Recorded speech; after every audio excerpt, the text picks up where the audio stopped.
जय हिंद दोस्तों, ये हमारी अनुपात एवं समानुपात की क्लास नंबर 3। आज की इस क्लास में हम एडवांस लेवल के जो एग्जाम्पल हैं बड़े वाले उनको करने वाले हैं। तो चलिए शुरू करते हैं। Example number 11। एग्जाम्पल नंबर 11 में लिखा है 952 रुपये को ABC में 37:18:13 के अनुपात में विभक्त कीजिए। सवाल नंबर है हमारा 11। लिखा है 952 रुपये को 37 अनुपात यहाँ पर 18:13 के अनुपात में विभाजित कीजिए। ये हमारा अनुपात है। अगर अनुपात के हिसाब से हम देखें तो यहाँ पर 37, 18 और 13 ये टोटल जो अनुपात होगा वो यहाँ पर 68 होगा। यानी 68 यूनिट की वैल्यू जो है सवाल में दी गई है यहाँ पर 952। अगर 68 यूनिट की जो वैल्यू है वो यहाँ पर 952 है तो यहाँ पर जो एक यूनिट की जो मान आएगा, एक यूनिट का जो मान आएगा वो यहाँ पर 68 से काटने पर आएगा। तो 68 एकम 68 यहाँ पर जाएंगे और ये बचेंगे 15 2 17 यानी कि 172। तो ये हो जाए, सॉरी यहाँ पर 68 एकम 68 यहाँ पर जाएगा। उसके बाद यहाँ पर बचेंगे ये 7 और ये बचेंगे यहाँ पर 27, सॉरी 272 जाएगा। यानी 272 हमारे जो बचेंगे शेष। उसके बाद 68 के पहाड़े में यहाँ पर जाएंगे 272 चार बार में, यानी एक यूनिट का जो मान होगा वो यहाँ पर 14 होगा। हमें निकालना है यहाँ पर 37 यूनिट का मान। तो हमें निकालना है यहाँ पर 37 यूनिट का मान। यदि एक यूनिट का मान यहाँ पर 14 है तो जो 37 यूनिट का मान होगा वो 14 इंटू में यहाँ पर 37 होगा। 14 इंटू जो 37 होगा वो 37 चौके यहाँ पर हो जाएंगे, 37 चौके हो जाएंगे। ये 14 का मल्टीप्लाई कर लो, 14 7 यहाँ पर 98 और 9 हासिल आएगा। 14 तिया 42, 42 और 9 हो जाएंगे ये 51। यानी 518 जो है वो यहाँ पर 37 यूनिट का मान होगा। उसके बाद दूसरा जो हमारा यहाँ पर अनुपात है वो है 18। यानी हमें निकालनी है 18 यूनिट का मान। तो एक यूनिट का मान यहाँ पर 14 है और हमें निकालना है 18 यूनिट का मान, यानी कि इंटू में यहाँ पर 18। तो ये हो जाएंगे 18 दूनी 36 दूनी 72, 18 चौक 72 हासिल के साथ 18 एकम 18 और 7 हो जाएंगे ये 25। यानी 252 जो है हमारी 18 यूनिट का मान होगा। उसके बाद निकालना है हमें 13 यूनिट का मान। तो एक यूनिट का मान यहाँ पर 14 है तो 13 यूनिट के मान के लिए यहाँ पर मल्टीप्लाई हुआ है 13 आएंगे। ये यहाँ पर 14 तिया 42 हासिल के 4, 14 और 4 18, यानी 182 जो है यहाँ पर जो हमारे तीनों अनुपातों की वैल्यू आ जाएगी। इनको अगर हम वापस से ऐड करें तो हमारी जो वैल्यू थी 952 ये वापस से बन जाएगी। अगला सवाल है हमारा सवाल नंबर यहाँ पर 12 है। 846 को ऐसे दो भागों में व्यक्त कीजिए कि प्रथम भाग का 5वां भाग तथा द्वितीय भाग का 8वां भाग 3:7 हो।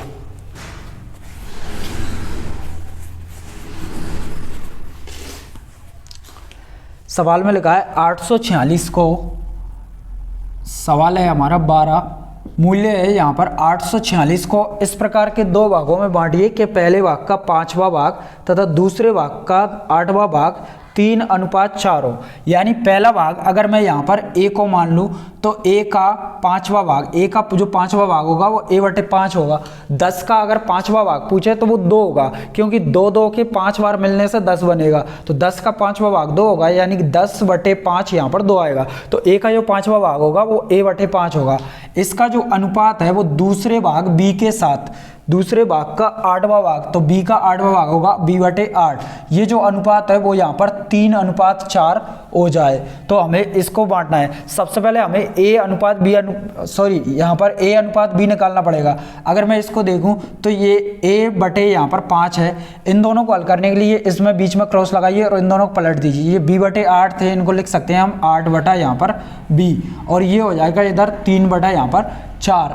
अब इनको अगर उधर ले जाएं तो यहाँ पर a/b की जो वैल्यू आएगी वो 8 नीचे चला जाएगा और 5 ऊपर है, यानी कि 15 और बटे यहाँ पर 8 चौके 32।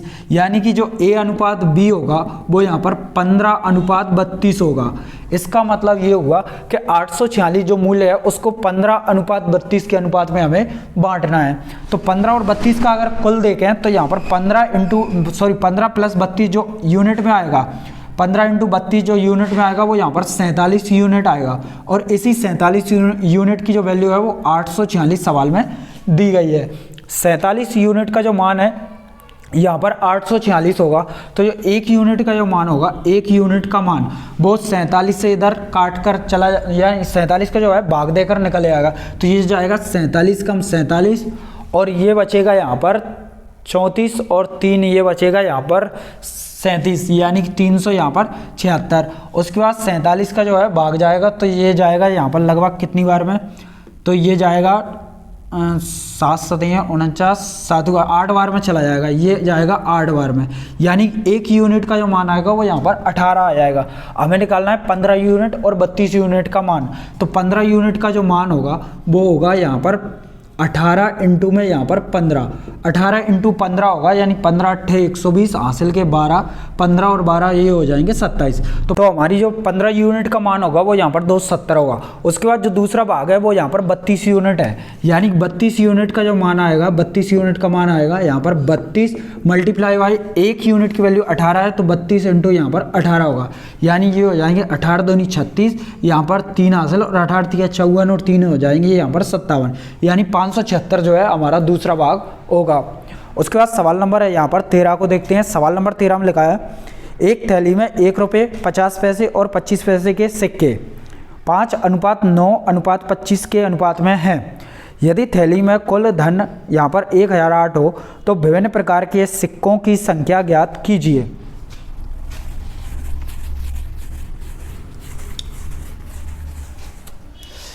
हमारे पास जो यहाँ पर एक थैली में सिक्के हैं, तो रुपये जो दिए गए हैं वो यहाँ पर दिए गए 1 रुपये का, उसके बाद 50 पैसों का, 50 पैसे का, और उसके बाद यहाँ पर जो है 25 पैसे। इतने प्रकार के जो है हमारे पास सिक्के हैं।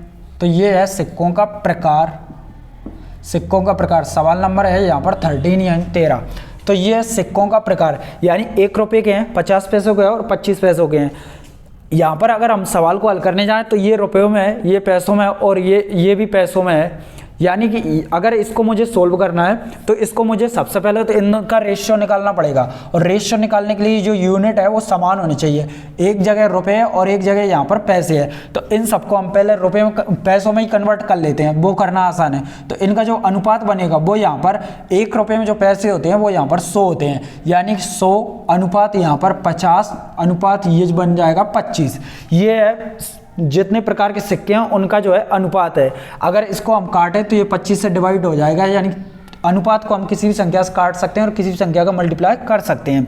ये हमने कॉन्सेप्ट की क्लास में देख लिया था। तो इसको मैं 25 से काट सकता हूँ, ये जाएगा 25 चौके 100, ये जाएगा 25 दूनी 50, और ये जाएगा 25 कम 25। तो ये प्रकार जो वो यहाँ पर जो है सिक्कों की संख्या है। तो ये कौन सा सिक्का किस प्रकार का है उसका यहाँ पर अनुपात है 4:2:1। अब सवाल में लिखा है कि ये जो सिक्के की संख्या है वो 5, 9 और 25 के अनुपात में है। तो ये जो सिक्कों की संख्या है, सिक्कों की संख्या वो है यहाँ पर 5:9, 5:9:25 के अनुपात में है।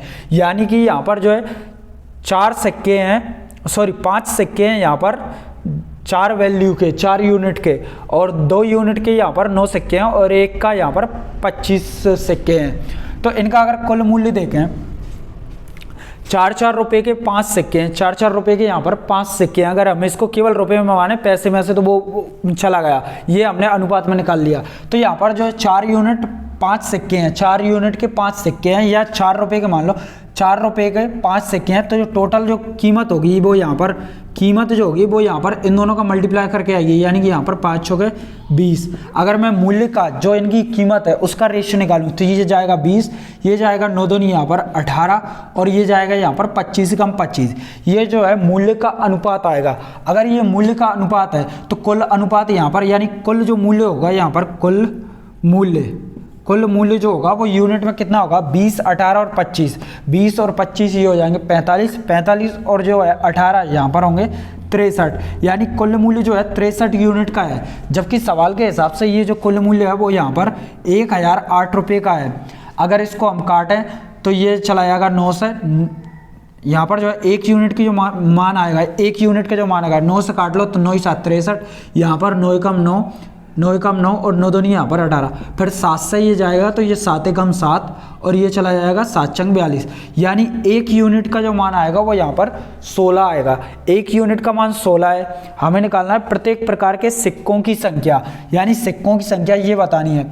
अगर हम यहाँ पर देखें तो 1 यूनिट का जो मान है वो 16 रुपये के बराबर है, तो यहाँ पर जो 20 यूनिट का मान होगा, 20 यूनिट का जो मान होगा वो यहाँ पर 320 रुपये के बराबर होगा, और जो 18 यूनिट का जो मान होगा वो यहाँ पर 16 × 18, यानी 16 × 128 हासिल के 12 और 16 एकम 16 और 12, यहाँ पर 288 रुपये आएगा। और जो यहाँ पर 25 यूनिट का जो मान आएगा, 25 यूनिट का जो मान आएगा वो आएगा यहाँ पर 25 × 16, यानी 16 पंजे 80 हासिल का 8, 16 दूनी 32 और 8 यहाँ पर 400। तो यहाँ पर जो है 25 पैसे के जितने भी सिक्के हैं उनका मूल्य जो है 400 रुपये है। 25 पैसे के सिक्कों का मूल्य जो है 400 रुपये है। 50 पैसों के सिक्कों का जो मूल्य है वो यहाँ पर 18 यूनिट था, यानी कि 288 रुपये है। 50 पैसे के जो सिक्के हैं वो 288 रुपये के बराबर हैं।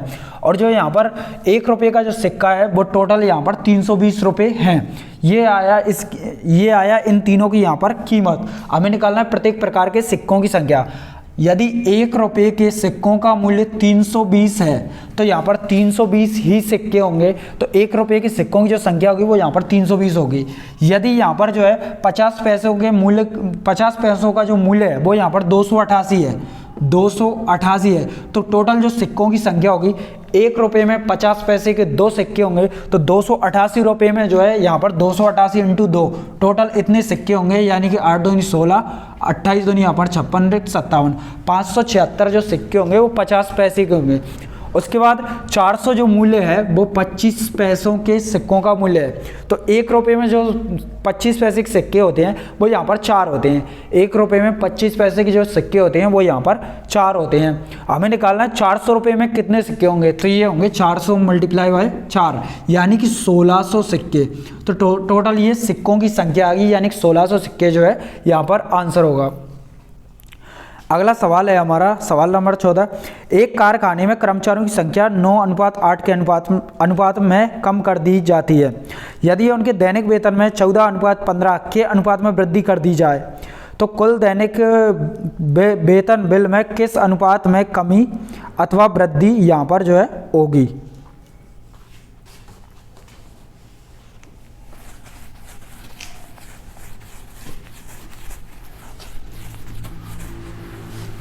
सवाल में लिखा है कर्मचारियों की संख्या में कमी कर दी गई। सवाल नंबर है हमारा यहाँ पर 14। सवाल में लिखा है कर्मचारियों की जो संख्या है, कर्मचारियों की संख्या उसमें यहाँ पर कमी कर दी गई, यानी उसमें कमी कर दी गई। यहाँ पर जो 9 कर्मचारी थे उसकी जगह यहाँ पर 8 कर्मचारियों को रखा गया। 9 से 8 जो है कर्मचारियों की संख्या कर दी गई।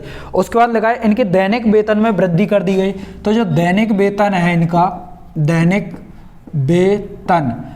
वेतन है उसमें वृद्धि कर दी गई। ये 14 से यहाँ पर जो है 15 हो गया दैनिक वेतन।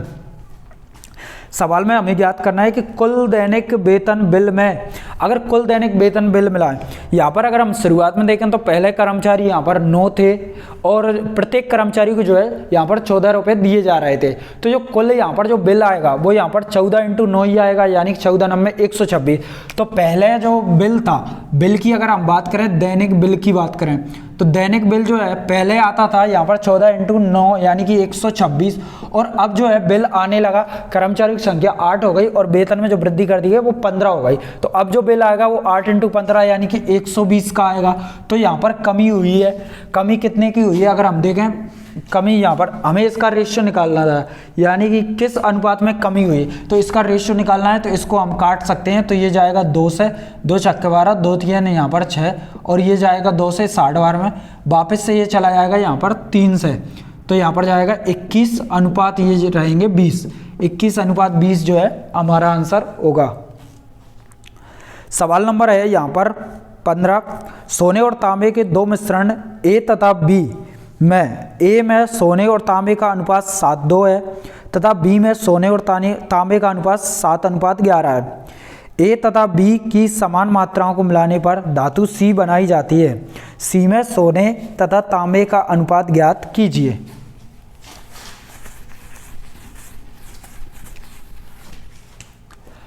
सवाल है हमारा यहाँ पर 15। सवाल में लिखा है सोने और तांबे के दो मिश्रण है, यहाँ पर ए मिश्रण है और यहाँ पर बी मिश्रण है।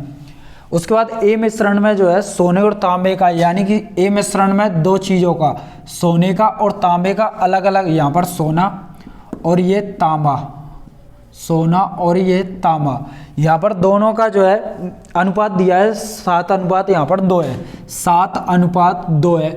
और उसके बाद बी की अगर बात करें तो बी में जो सोने और तांबे के मिश्रण का अनुपात है, बी में सोना है यहाँ पर और इसका अनुपात है तांबे के साथ, तांबा, तो ये अनुपात है 7 अनुपात यहाँ पर 11, 7 अनुपात यहाँ पर है 11।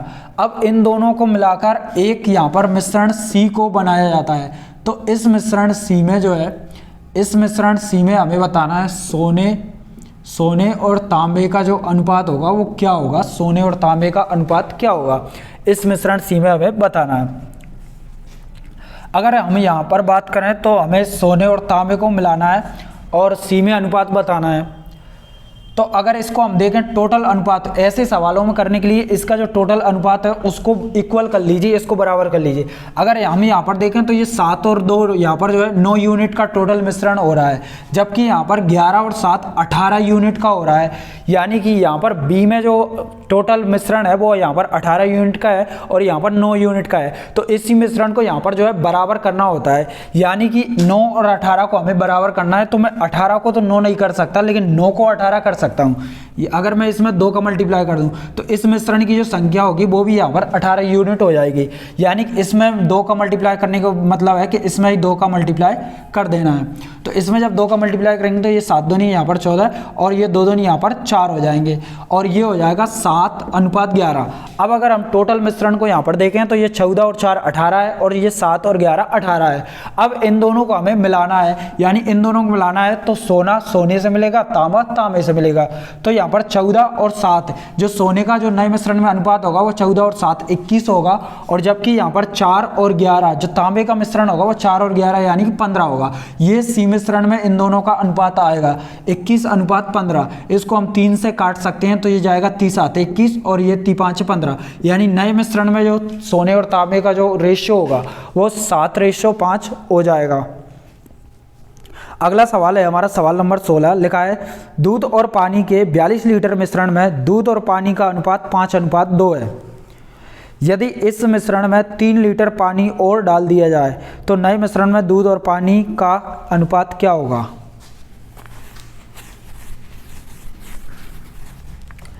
सवाल नंबर है हमारा यहाँ पर 16। सवाल में लिखा है दूध और पानी का मिश्रण है 42 लीटर। हमारा जो कुल मिश्रण है वो यहाँ पर 42 लीटर है। इस मिश्रण में दूध और पानी का जो रेशियो है वो 5 अनुपात, यहाँ पर मिल्क और वाटर का जो रेशियो है वो यहाँ पर 5 अनुपात और 5 अनुपात यहाँ पर है 2, 5 अनुपात 2 के अनुपात में है। फिर इसमें जो है यहाँ पर इस मिश्रण में यदि इस मिश्रण में 3 लीटर पानी और डाल दिया जाए, यानी ये जो 42 लीटर मिश्रण है इसमें 3 लीटर पानी को मिलाया गया है, तो जो नया मिश्रण जो होगा वो यहाँ पर 45 लीटर का होगा। यानी नया मिश्रण जो है वो यहाँ पर 45 लीटर का होगा। तो नए मिश्रण में दूध और पानी का अनुपात हमें ज्ञात करना है। अगर यहाँ पर 5 अनुपात 2 की बात करें तो 5 और 2 यहाँ पर 7 यूनिट जो है कुल मिश्रण बन रहा है। यानी कि यहाँ पर अनुपात के हिसाब से देखें तो 5 और 2 7 यूनिट बन रहा है, जबकि इसकी जो मात्रा है वो यहाँ पर 42 लीटर की है। यानी 7 यूनिट का मान 42 लीटर है तो 1 यूनिट का मान जो है यहाँ पर 6 लीटर आएगा। 1 यूनिट का मान अगर 6 लीटर है तो पुरानी मिश्रण में 1 यूनिट का मान 6 लीटर, तो पुराने मिश्रण में जो दूध की मात्रा होगी वो यहाँ पर 30 लीटर और पानी की जो मात्रा होगी वो यहाँ पर हो जाएगी 6 लीटर था, तो ये 12 लीटर की जो है पानी की मात्रा होगी। ये हमने एग्जैक्ट मात्रा निकाल ली 30 लीटर और 12 लीटर। अब 30 लीटर में क्या होगा, अब जो मिश्रण है इसमें 3 लीटर पानी और हमने मिला दिया, यानी कि जो मिल्क पहले 30 लीटर था वो अब 30 लीटर ही रहेगा, और जो पानी जो है यहाँ पर 12 लीटर का था उसमें 3 लीटर और मिला दिया यानी 15 लीटर का होगा। इनका अनुपात जो है हमें ज्ञात करना है, यानी कि इन दोनों का अनुपात ज्ञात करना है। तो इन दोनों का जो अनुपात होगा वो इसको 15 से काट सकते हैं, ये 15 दूनी 30 और ये यहाँ पर 15 कम 15, तो जो अनुपात बनेगा दूध और पानी का अनुपात वो यहाँ पर 2 रेशियो यहाँ पर 1 होगा। अगला और इस क्लास का हमारा लास्ट सवाल है, सवाल नंबर यहाँ पर 17 है। एक 20 लीटर मिश्रण में दूध और पानी का रेशियो 3:1 है। इस मिश्रण में कितना दूध और मिलाया जाए कि नए मिश्रण में दूध और पानी का अनुपात 4:1 हो। सवाल नंबर है हमारा 17, लास्ट सवाल है। इसमें लिखा है मिश्रण में दूध और पानी का जो अनुपात है वो यहाँ पर 3:1 है। 3:1 यहाँ पर 1 है और जो मिश्रण की जो मात्रा है वो यहाँ पर 20 लीटर की है। 20 लीटर मिश्रण है, इसमें दूध और पानी का अनुपात 3:1 है। अब इसमें जो है इस मिश्रण में कितना दूध और मिलाया जाए, यानी हमें यहाँ पर दूध मिलाना है ताकि जो नया अनुपात हो वो यहाँ पर 4:1 हो। 4:1 हो तो नया अनुपात जो है 4:1 होगा। हमने मिलाया दूध को है, यानी पानी जितना पहले था उतना ही अब होना चाहिए। पहले पानी 1 यूनिट था, अब भी 1 यूनिट है, यानी समान है। यहाँ पर जो चेंज हुआ है वो केवल यहाँ पर किस में हुआ है, तो वो यहाँ पर केवल मिल्क में हुआ है। यानी कि 1 यूनिट जो है मिश्रण मिल्क जो दूध है हमने मिला दिया, 3 से 4 हो गया। 1 यूनिट जो है हमने मिला दिया, हमें इसी 1 यूनिट का मान निकालना है, यानी कितना दूध मिलाया गया है। पहले अगर हम यूनिट में देखें तो 3 और 1 4 यूनिट टोटल मिश्रण की मात्रा थी।